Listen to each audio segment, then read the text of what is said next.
अहिलेको टाइममा चाहिँ तपाईँले नोटिस गरिरहनु भएको होला फोनको प्राइस चाहिँ नेपालमा एकदमै बढिरहेको छ। नेपालमा मात्र होइन, यो चाहिँ ग्लोबली नै अहिले भइरहेको छ होइन।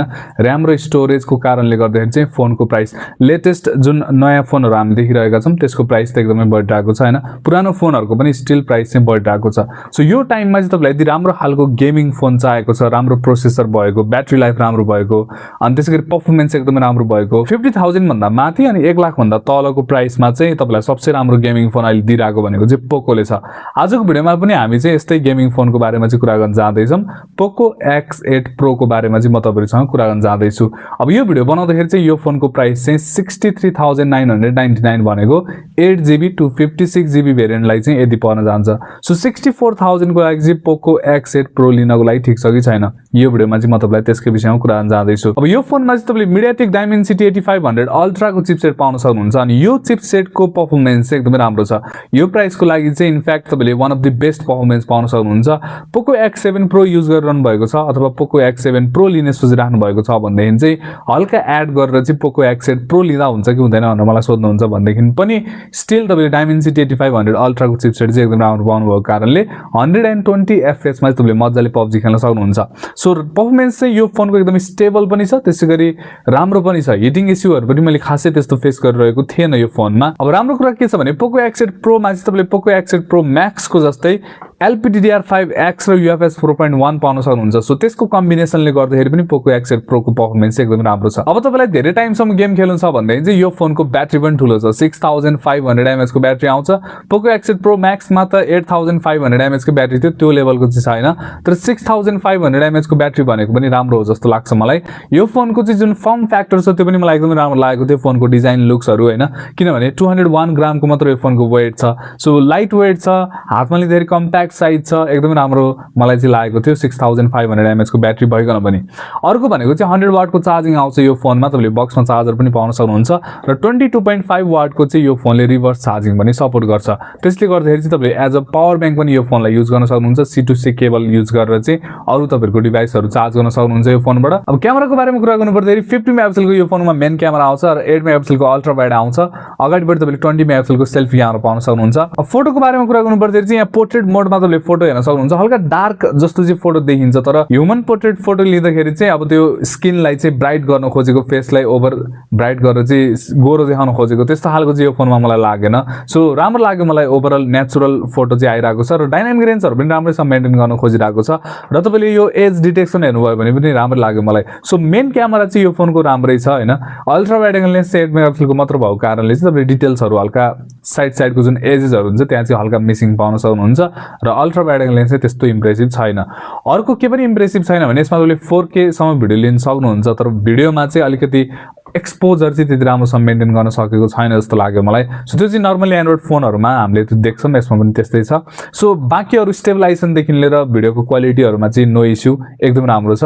फ्रन्ट क्यामेराको पनि भिडियो मलाई एकदम राम्रो लाग्यो यो फोनको, अनि फोटो पनि तपाईँले डिसेन्ट पाउन सक्नुहुन्छ फ्रन्ट क्यामेराबाट। सो क्यामेरामा चाहिँ म के भन्छु भने एउटा अल्ट्रा वाइड एङ्गल लेन्स बाहेक र यसमा अर्को टेलिफोटो क्यामेरा पनि भएको भए एकदम राम्रो हुन्थ्यो, त्यो छैन। तर भएकै क्यामेराको बारेमा कुरा गर्नु पर्दाखेरि पनि अल्ट्रा वाइड एङ्गल लेन्स बाहेक ओभरअल तपाईँलाई प्राइमरी क्यामेरा, त्यसै गरी अब भिडियो खिच्दाखेरि भयो होइन। सो ओभरअल तपाईँलाई क्यामेराले पनि खासै डिसअपोइन्ट चाहिँ गर्छ जस्तो लागेन मलाई एज अ गेमिङ फोन हेर्नु पर्दाखेरि। ओके, अब डिस्प्लेको बारेमा कुरा गर्नु पर्दाखेरि चाहिँ 6.59 इन्चको चाहिँ यो फोनको डिस्प्ले छ।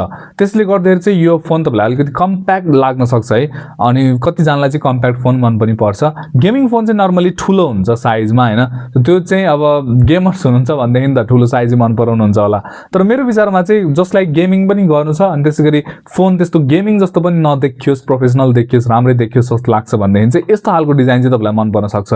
1.5K को रिजोल्युसन छ यो फोनको डिस्प्लेमा, त्यसै गरी कन्ट्रास्ट रेसियोहरू, फोनको जुन डिस्प्लेको क्वालिटी छ त्यो चाहिँ एकदम राम्रो छ। ब्राइटनेस पनि एकदम राम्रो छ, 3500 निट्ससम्मको पिक ब्राइटनेस छ, 2000 निट्सको HBM छ, 8000 निट्सको टिपिकल ब्राइटनेस छ। यसमा चाहिँ अब गेमिङ टर्बो मोड अन गरिसके पछाडि चाहिँ 2560 हर्ट्ज इन्स्ट्यान्ट टच स्याम्पलिङ रेटसम्म एक्टिभेटेड पनि हुन्छ, त्यो पनि राम्रो छ। 12 बिटको प्यानल हो, DCI-P3, original colour pro, HDR display, HDR10+ certified, अनि त्यसै गरी गोरिल्ला ग्लास 7 आई को प्रोटेक्सन, अनि TUV रेनलाइन लो ब्लू लाइट सर्टिफिकेसनहरू सबै छ यो डिस्प्लेमा। सो डिस्प्लेले चाहिँ तपाईँलाई केही पनि डिसअपोइन्ट गर्छ जस्तो मलाई लाग्दैन। बेजल्सहरू पनि एकदमै कम छ।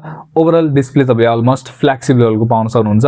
डिस्प्ले पोको X8 प्रो म्याक्समा पनि राम्रो थियो, X7 प्रोमा पनि राम्रो थियो, F8 सिरिजमा पनि राम्रो थियो, X8 प्रोमा पनि राम्रो छ। अर्को राम्रो कुरा भनेको चाहिँ IP68 को वाटर एन्ड डस्ट रेसिस्टेन्स पनि आउँछ यो फोनमा। अनि तपाईले HyperOS 3 को साथमा चाहिँ Android 16 आउट द बक्स पाउन सक्नुहुन्छ यो फोनको सफ्टवेयरमा।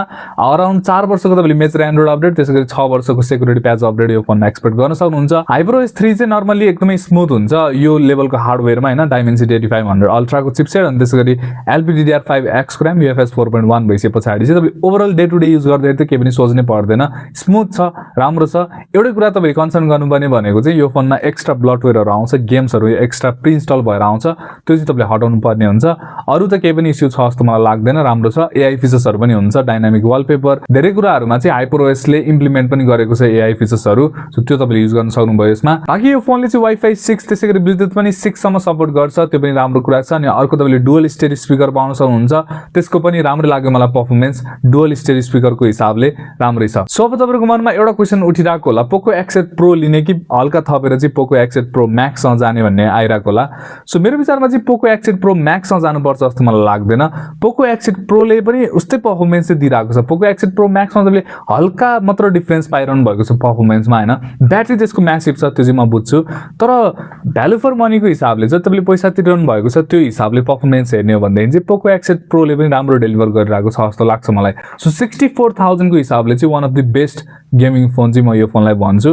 तपाईहरुको बजेट चाहिँ अराउन्ड 60 to 65000 मा छ भन्दै चाहिँ पोको X8 प्रो सँग जाँदा हुन्छ, X8 प्रो म्याक्स सँग जानु पर्दैन। तर तपाईहरुको बजेटको इस्यु छैन भन्दै चाहिँ X8 प्रो म्याक्स सँग जाँदा पनि भयो, F8 प्रो सँग जाँदा पनि भयो। सो त्यहाँ तपाईले लट अफ अप्सन पाउन सक्नुहुन्छ। तर तपाईहरुको बजेट चाहिँ 60 to 65000 छ भन्दै चाहिँ एकचोटी हेर्नै पर्ने हालको फोन चाहिँ पोको X8 प्रो देख्छु म। बाकी तपाईलाई के लाग्यो पोको X8 प्रो को बारेमा मलाई तपाईले कमेन्ट सेक्सनमा भन्नु होला। यदि थियो मेरो रिभ्यू। सो भिडियो मन पर्यो भन्दै चाहिँ लाइक गर्नु होला, यता हाम्रो च्यानल सब्स्क्राइब पनि गर्नु होला। म भेट्नेछु तपाईहरुसँग अर्को भिडियोमा।